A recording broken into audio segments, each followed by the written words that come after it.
Hi, this is KIEXIZA Rodriguez, the author of Beautiful Seduction, and I am on Jerry Royce Live.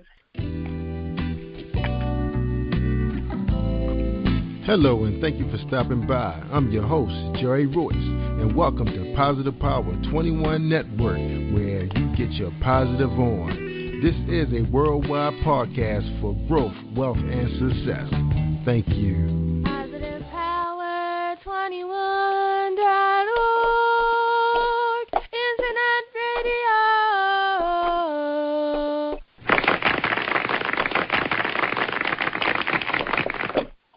Thank you, everybody, for joining us, and welcome to Jerry Royce Live on Positive Power 21.org. I am the voice of Jerry Royce, and when it's all positive, it's all power. That's Positive Power 21. And today's sponsors are REI Heritage Tours, Cambridge, Maryland, home of Harriet Tubman and the Underground Railroad. They're sponsoring a conference this weekend, June 13th through 14th. And they're going to have a keynote speaker from Emmanuel College in Boston, Massachusetts. So if you're interested in going down to the Chesapeake in Cambridge, the conference is going live starting Friday, and learn all you can about Harriet Tubman. They're going to have workshops and seminars and presentations and all. Okay, and if you need some information, call 1-800-522-TOUR. Again, that's 1-800-522-TOUR, and they do have scenic driving tours available. I guess it's Monday through Friday. You have to give them a call to find out. Also, we have a big conference going on for all your entrepreneurs. It's called Success Revolution Conference 2014 Business Expo in Columbia, Maryland, starting June 14th. Okay, and I think it runs from 12 to 7, I believe. But check the website. The website is successrevolutionconference.com. Again, it's successrevolutionconference.com. And the event planner is Agnes Akatun, okay? And her show is also up on Positive Power, so you want to hear that beautiful presentation that she gave. She has a beautiful voice. I believe she's from the UK, so you can check it out. And come on out, and you can meet me. I'll be there. I'm doing interviews on the spot. That'll be Jerry Royce Live, okay? All right, and we want to thank all our previous guests that we had this week, especially my good friend Valerie Moore. She's a holistic coach, a lifestyle coach. So if you need to know how you can get your lifestyle in order by eating right and exercising and interested in becoming a vegetarian and want to know the reason why, check out that show with Valerie Moore, the lifestyle coach. All right. Thank you, everybody, for holding tight. I have a very special guest. She was born and raised in Springfield, Massachusetts. Her name is KIEXIZA. They pronounced it like pie. KIEXIZA. Guess I said it right. Born and raised in Springfield, Massachusetts. She's married, mother of 4, and the eldest of 11 children. Known as a creative soul from a very young age, she has embraced and developed her love for music, performing arts, cooking, and poetry, just to name a few. Early on, taking charge of her multicultural heritage, she has honed her many different talents and skills, excelling her creative ideas to endless possibilities. After many years of friends, co-workers, and even professionals insisting she should share her testimony, tests, and trial she had endured with the world, she finally sat down to express her life in written words. All right, welcome to the show, everybody. It's KIEXIZA Rodriguez. How you doing tonight? I am so blessed to be here. Thank you so much for having me. You're very welcome. And you're the author of Beautiful Seduction. It's part of a series, and I know you're here to talk about it and give our audience, a little bit of your background. So before we get started, I didn't read all your bio, but tell us a little bit more about you, something that nobody knows, or we need to know. Oh my goodness, something nobody knows. Well, it's not in my bio, but I'm deathly afraid of the dark. Afraid of the dark. All right, everybody got I am afraid of the dark. Oh my goodness, I am afraid of the dark.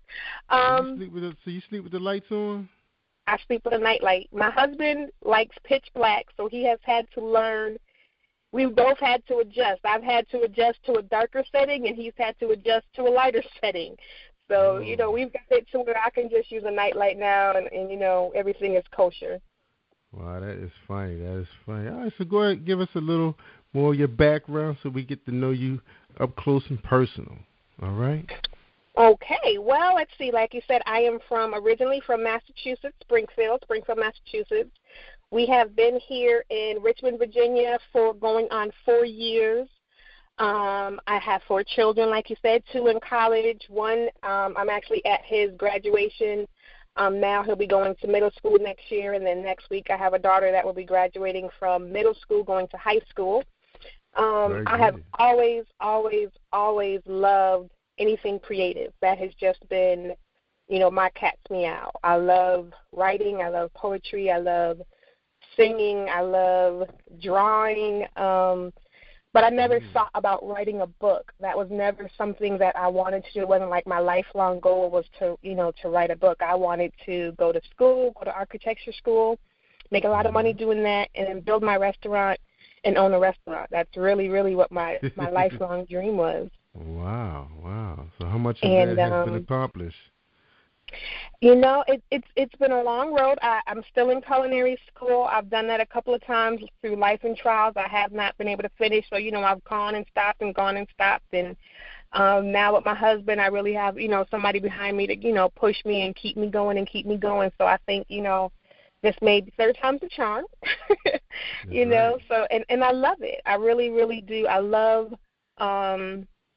the look of satisfaction when someone, has my meal or has my food or something that I've created. I'm, very, very intense until I get that, sparkle in their eye or something when they're done.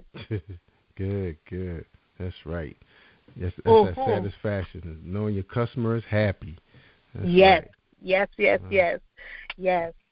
All right, very good. So you've been published. So you got picked up. So, I see you under Diamond Star Entertainment. Now, is that your company or you actually been picked up by another company? No, that is actually my husband's company. When we met, he was managing music artists. It was Diamond Productions at the time. He was doing just managing some music artists, and I was involved in setting up some venues around the town, so we kind of hooked up that way, me helping him link some of his artists up with different shows and things that I knew was going on, and he wanted to really branch out his business, so we kind of flipped it and just changed the name a little bit. He started Diamond Star Entertainment, took me on as his first author, and it kind of just went from there. Good. Wow, that is very interesting. So, family business. Wow. Yes. You guys are just entrepreneurs all the way around. All right. So how's the relationship been? You working for him, okay, and you bringing money into his company. So how's the relationship been going? It is it's hard. I should say it's hard. It's like a marriage when you work. You work for your spouse. Y'all work together. You have to be able to keep the relationship, the work relationship, and don't bring it home, and we work from home. So, you kind of have to say, okay, we're on work time right now. You're not my husband. I'm not your wife. We are business partners right now. And when work is done, okay, we go back to being husband and wife. Otherwise, you kind of, things blend together. And if y'all don't agree as business partners, you can't let that carry over into your husband and wife relationship. So it's a lot of work, just like a marriage is. It's a lot of work. It's a lot of understanding. It's a lot of patience. And, it's fun, but it's definitely a lot of work. Yeah, it is. I remember when I was helping manage my dad's newspaper business, my wife actually was one of our proofreaders, and she didn't have a lot of patience if it wasn't written that well. And she was like, "Did this see an editor?" I was like, "Yes, it did." I said, "You're not reading it for the content. You're supposed to be reading for errors." And she would be going crazy because she just want to rewrite everything.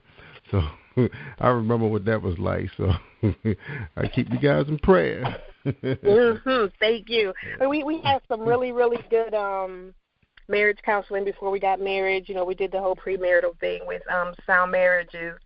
And, Dr. David Stevens, he really, really, really, helped us figure some things out before we said I do and, lay all the cards on the table. You know, I know we've kind of gotten away from doing the whole premarital, counseling and things like that as a people, but I think it's very, very important. You know, we don't ask important questions until after you've said I do. You know, we don't even ask them before we start dating. We've already committed ourselves to a person that we don't even know if we're going down the same road, That's right. And sometimes it's kind of difficult because, you've been dating here and there, and then you finally meet the person that you can really, spend a lot of time with and get along well and communicate well and bond. And then it's like other things you have to worry about, like credit. This person like to work. Do they keep their jobs? Or they holding on to a pipe dream. So you do. Yep. You do have to watch. Do you want kids? What is their family like? What do they want to do? What are their dreams and aspirations? You may have dreams of really big things, and they may be comfortable right where they are. We don't ask these types of things when we're dating or before we commit to somebody. Just as, okay, that's my man, that's my woman. You wake up the next morning and we had so much fun at the club. That's my man. You don't know nothing about him or her, for that matter. But y'all committed. Okay.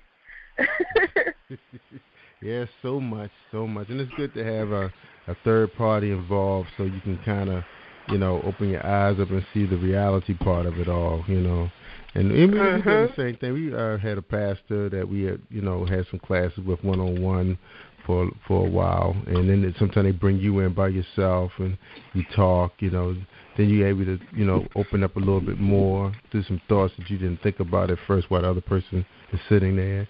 So it is something somebody needs to do, and I'm glad you brought that up. Good for you. Cool. Yes. All right. So you ready to talk about this book? Yes, sir. All right. So yes, sir. You got some. Well, I know you don't have the book on you, so you're not going to be able to do any reading, but we can really get into your characters. Now, you do have a book description out there. And I'll read a little bit. Say, what do you do when your dreams are right in front of you, but you can't reach them? Do you put everything else to the side and go for it? What if going for it means losing everything you have now? Sean and Shireece Willis face this very question as they try to find their way through the maze of life's desire. Will the seduction of having all they ever wanted be more than either of them can resist? When the final curtain closes, will a risk be worth the end result? Sean's only desire is to be a better husband and father than his father was, but after years of trying and no baby, he focuses his attention on his career. Shireece is tired of being a single wife. Though it was raised to stand by her husband at all costs, she is determined to make something of her time with or without Sean's approval. When Sean receives a promotion, it turns out to be more than ever he could anticipate it. More money, more problems. Or is it the time he is spending away from his wife and his new sultry personal assistant? With Sean gone for weeks at a time, Shireece takes a sign and jumps in feet first to pursue the dreams she left behind to be the wife she thought she needed to be. But when she wakes up on the sofa of her producer, with no memory of how she got there, she has crossed the line of no return. What will happen to the couple everyone loves to hate when their secrets start to escape? Wow, man, what is going on with these people? Uh-oh. All right. Why you write this one? Tell us about it. Why you write this one? Well, Beautiful Seduction is part 2 to the Beautiful Mess series, which I don't really put it in a category, in a genre, because every genre I try to put it in, somebody doesn't think it belongs there. So it's not totally Christian. It's not totally, a romance novel. So I'm not quite sure. I'm waiting for somebody to read it and tell me exactly what category it belongs in. But I wrote it because the series as a whole is kind of a real-life look into people's lives. There's the 5 main characters, Shireece, Sean, Vito, Q, and Tierra, and they're lifelong friends. They've been friends since, at different points of their lives growing up. And we come into their lives as adults. And it's just a real-life look at what goes on in people's lives. Beautiful Seduction is about, all those things that we want. All that glitters isn't really gold type of situation here. Sean came from a broken home, and he swore to his mother that he would be a better man, a better father, a better husband than his father was to her. And so he puts all his time and energy into being that. And that's not necessarily a bad thing. You would think, what's wrong with doing that? And Shireece was, primed from a young age by a Christian mom to be a wife. She was raised to be a wife. She was raised, this is how a wife, takes care of her husband, does her husband how to be a submissive wife.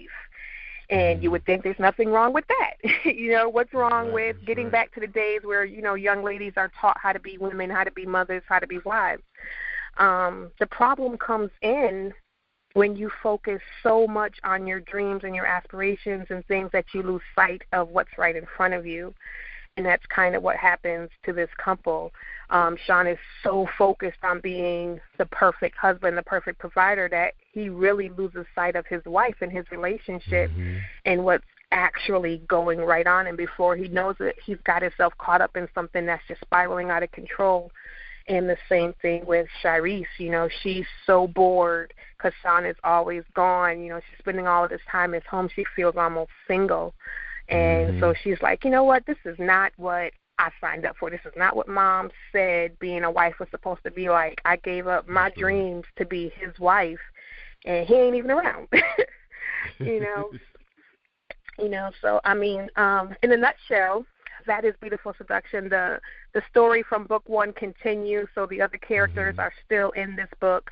The series is a 5-book series, so each story will continue in the next book. So it's not like you won't figure out what you'll still know what was going on in book 1. Those characters and their story is still continuing in book 2, and I just finished book 3, so it's about to go through the editing stage and stuff like that. So Beautiful Seduction is basically a hard look at what can happen when you focus so hard on one thing. You have blinders on, kind of thing. Don't have blinders on that your goal or your focus is so narrow that you lose sight of what's going on around you, rather. That's right. It's easy can happen. Now they're a young couple, correct?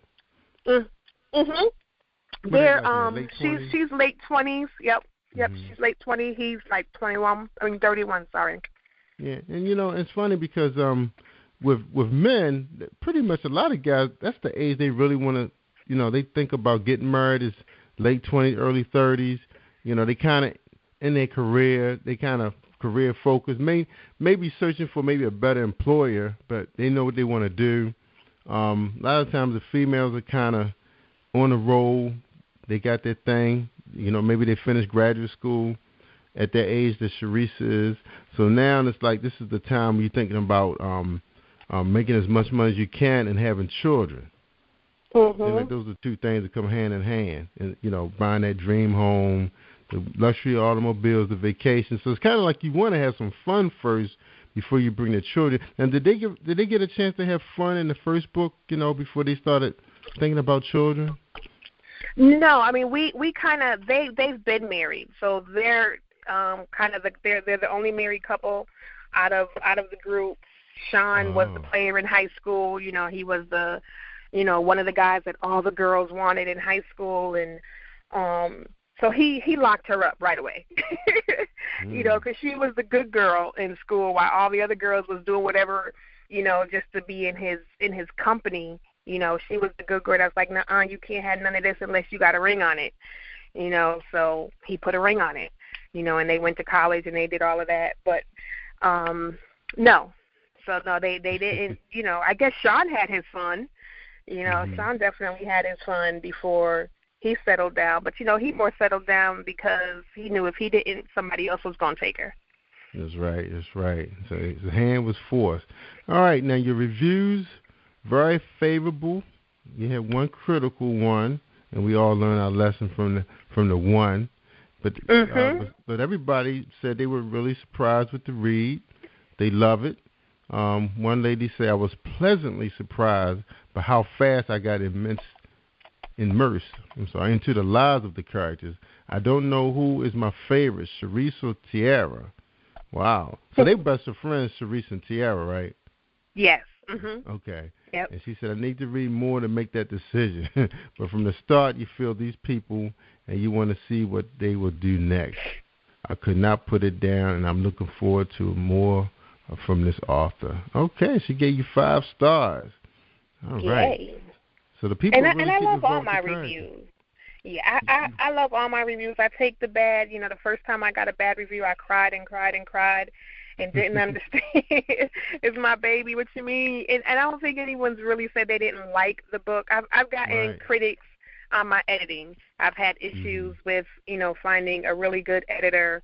And, you know, we put, as authors, we put a lot of trust in the people that we pay to do things. And Yeah. if I knew how to do it, I wouldn't pay somebody to do it. So I trust their work. And then, you know, you put something out and then you get all these reviews that say, you know, you don't even know how to read. And I'm like, what are you talking about? You know, so.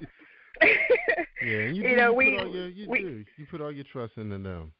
You do. And we've got that under control now. We are, with this next book, we have a really excellent team put together. We've read their work, you know, things that they've done, so we now know 100% that we can trust what they do. So, but 3 will be a whole lot better. That's right. You hear that, audience, fans? You know, don't jump ship yet. She's fixing it all. Cause this is your second book, right? This yes, book right you here know, is so you your got second one book. more. They got to give me one more. 3rd time's the charm. Give me one more. That's right. And they do love your storyline, so it's just a matter of time. Now, traditional publishers don't let this kind of stuff happen. So, you know, what do fans? I mean, what's the difference? You know, fans say, okay, she's from a small publishing house. They just learning, getting their feet wet. They're a little forgiving.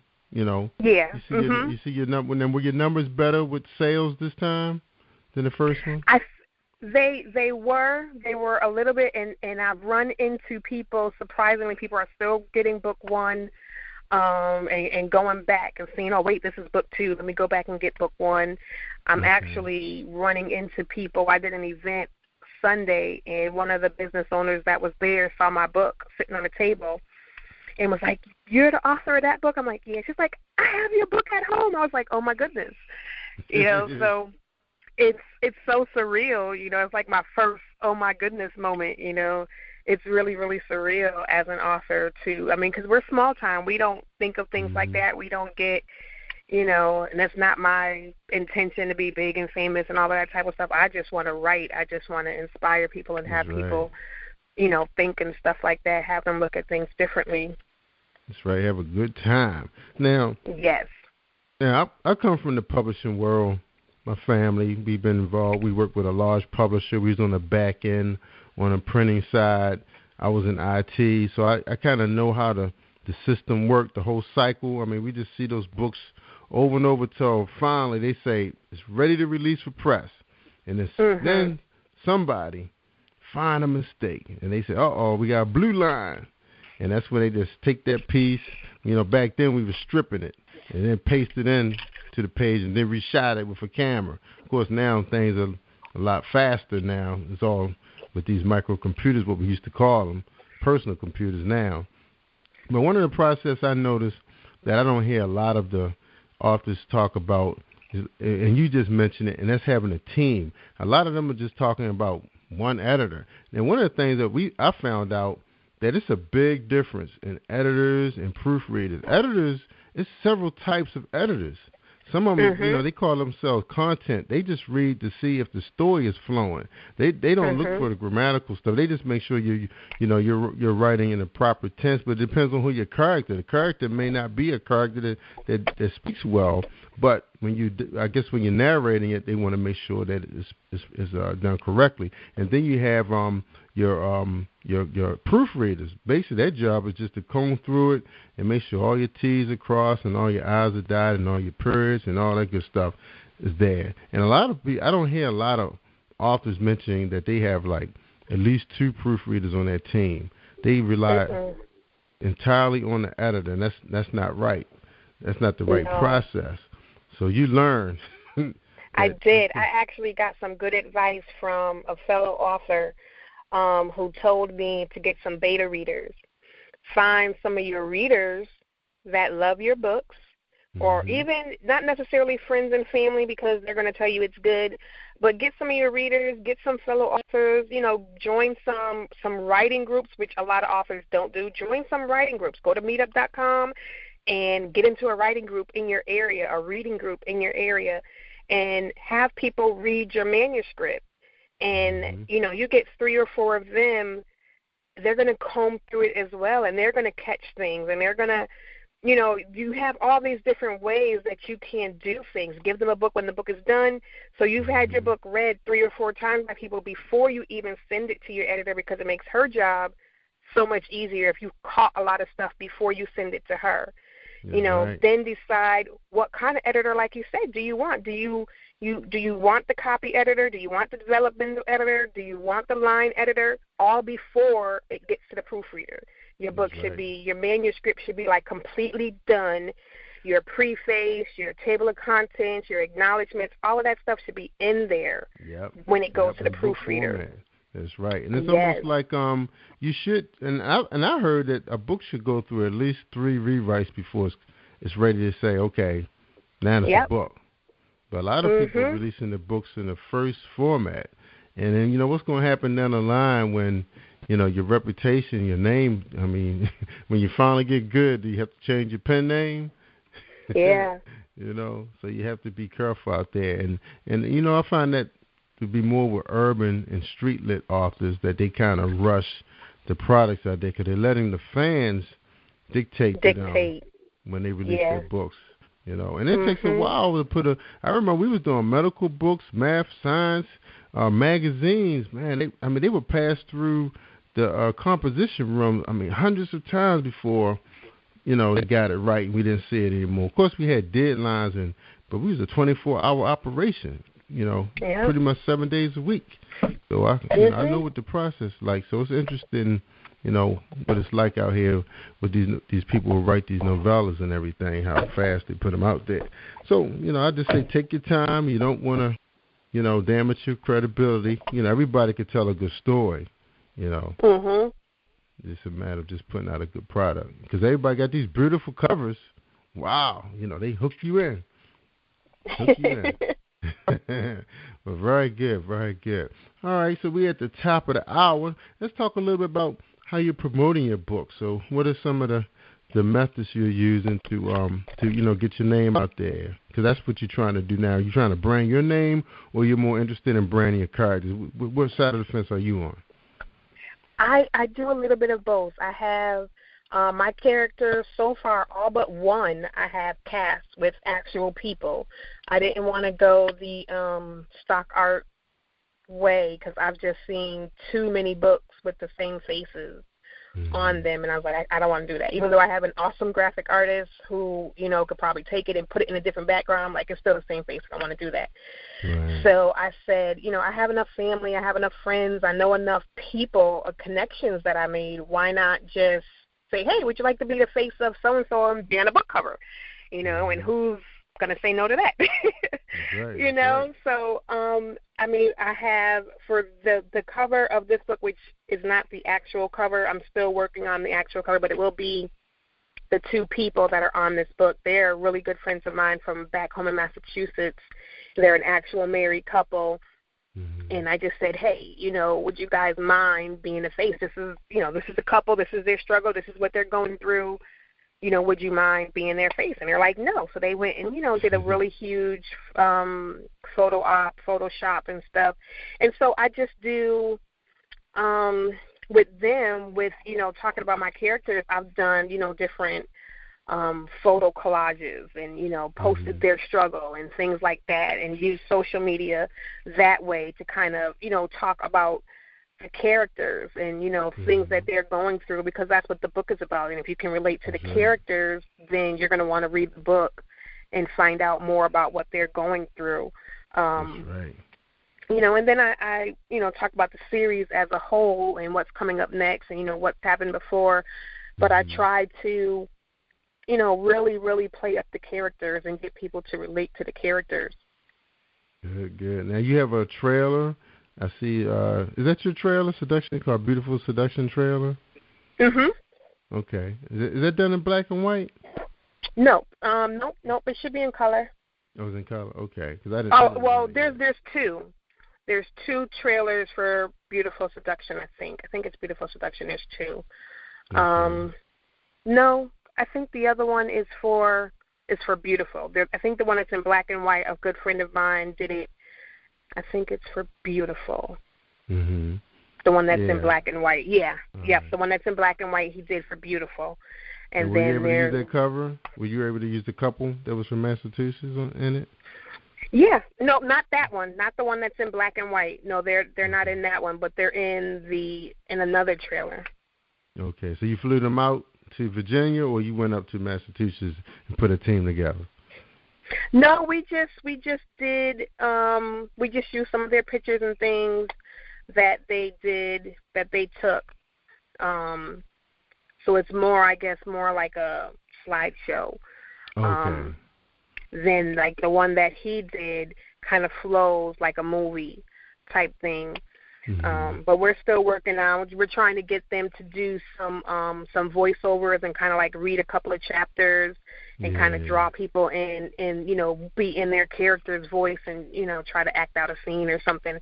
I mean, because I dream big, and my ultimate goal really with this series is I can see it as a movie. Even if it's a D-list movie, I can see it on the screen. I have, people from the first book were always saying it. I could really see you need to get this into Tyler Perry's hand and stuff like that. So, I have really big dreams for the series. I think it's going to do really, really well.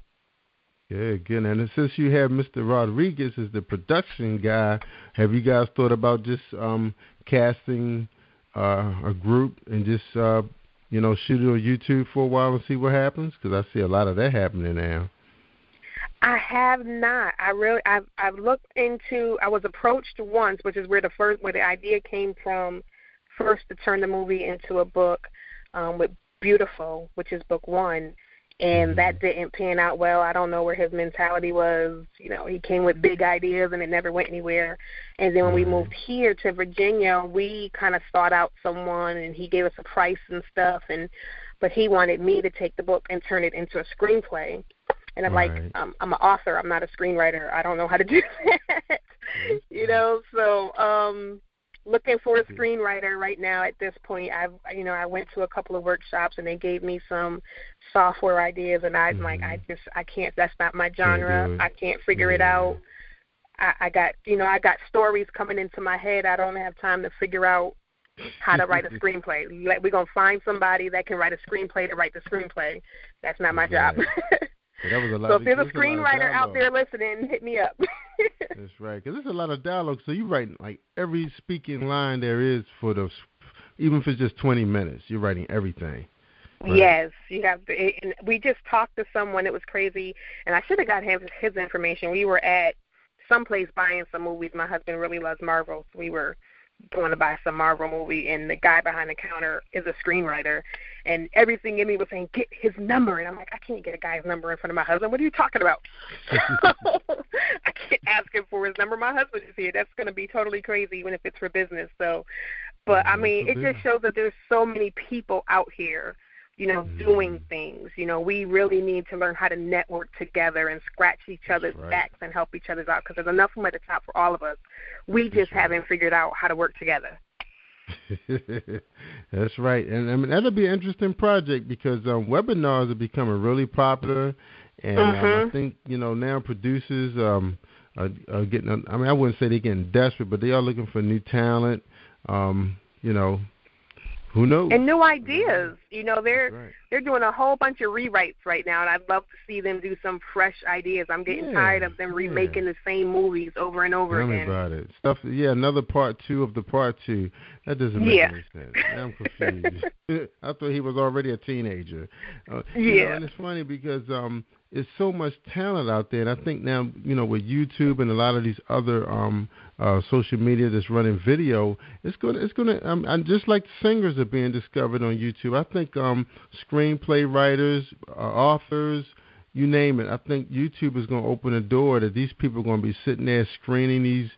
Just like right now, you have a lot of talk show hosts pull a lot of people off of YouTube and bring them on their show. So you just never know when you hear the first author that happens to, where they turn their book into a screenplay based on what happened on YouTube. So we keep our fingers crossed for you. stay in prayer because times has changed, you know. It has changed. And the medium is, and the computers are so powerful now that, it, you know, people can do what they want to do right at home, you know, editing and all that good stuff. All right. Yep. All right. So that is KIEXIZA Rodriguez. She's the author of Beautiful Seduction. It seems like the fans are happy. She just got to keep them happy.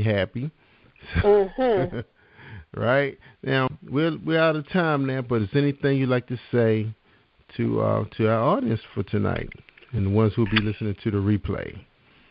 Just check me out on, let me see, what am I on? Instagram, KIESHIY, Kai-Shai. Twitter, Bling Books Beauty. Facebook, same thing, Bling Books Beauty. And my website is blingbooksbeauty.webs.com. And thank you so much for the opportunity, and I look forward to continued networking with you and, you know, talking with all your listeners in the future. Absolutely. And since you're writing, you know, I know you didn't call it romance, but we are featuring a new show. It's going to be at the end of the month called Friday Night Live, and we're going to be featuring like a group of authors talking about romance and about their characters and those kind of things. So we'd like to invite you on sometime through the summer. All right. So look out for our invite. So we'll be kicking off our first show in June. So we probably invite people to come out and listen, see what the format is like, and we'd love to have you on as a guest for a future show. So that sound good? Sounds good. Sounds like a plan. All righty. Again, ladies and gentlemen, that's KIEXIZA Rodriguez. She's the author of Beautiful Seduction. You can go out on Amazon and pick it up. And there's a good chance we'd be hosting it on positivepower21.org. So come on out and one click and pick it up. Now, your prices for your book is, I think I see $3.99 for your Kindle, right? Yes, sir. Okay, and your paperback, I'm not on that page, but you remember what your paperback is going for? You know, Amazon always has it. They change it, but it should be $14.99, unless they change things when they want to. Right, okay. I am seeing some different prices out there. I think I do see like $9.48 for paperback, but I guess there's somebody trying to sell it. Then your Kindle, so who knows what's going on, but the main thing is you want them to buy it. Yeah, hit me up for a paperback. That way you get it autographed and you know it's from me and you know it's going to be a good copy. I don't know about all them other people. Support the author. Right. Support the author. Right. Support the author. Sean and Shireece Willis. You get a chance to read about their ups and downs, real life drama. All right, ladies and gentlemen, take care. And thank you for tuning in for positivepower21.org. Don't forget to go out to Spreaker.com, positivepower21, and favor us so you can get all of these great shows come right into your inbox on a daily, because we do 2 shows a night. That's right. All right, take care, my friend. And we talk to you soon. Thank you. Have a blessed one. You too. That's a wrap, everybody. PositivePower21.org with Jerry Voice Live. Thank you for tuning in to the Positive Power 21 Network. Team 21 would like to thank you all for tuning in, and please spread the word and tell a friend. This is Jerry Royce at Positive Power 21, where we get our positive on.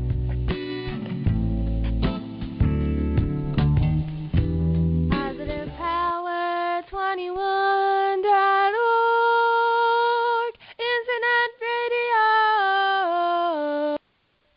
That's a wrap.